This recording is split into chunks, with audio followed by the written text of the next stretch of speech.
ବଂଶୀଧର ସେ ଜଣେ ଚିତ୍ର କାରିଗରଟିଏ। ଜନ୍ମରୁ ହିଁ ତାର ଦୁଇ ହାତ ନଥାଏ। ଗୋଡ଼ ଦ୍ୱାରା ବିଭିନ୍ନ ପ୍ରକାର ଚିତ୍ର ଆଙ୍କି ଦୁଇ ପଇସା ରୋଜଗାର କରିଥାଏ। ଦିନେ ବଂଶୀଧର ଘର କାନ୍ଥରେ ଗୋଟିଏ ପରୀର ଚିତ୍ର ଆଙ୍କୁଥାଏ। ସେତିକିବେଳେ ପରୀ ସତସତିକା ପ୍ରକଟ ହୋଇଯାଏ।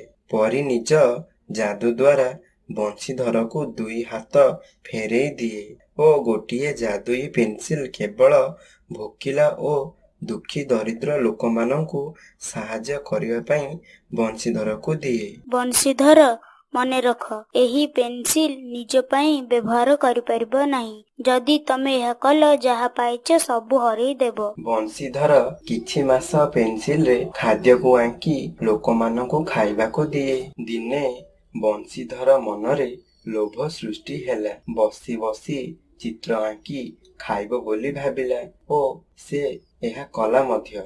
ସେତିକିବେଳେ ଦୁଇ ହାତ ସହ ପେନସିଲ ଓଭାନ ହୋଇଗଲା।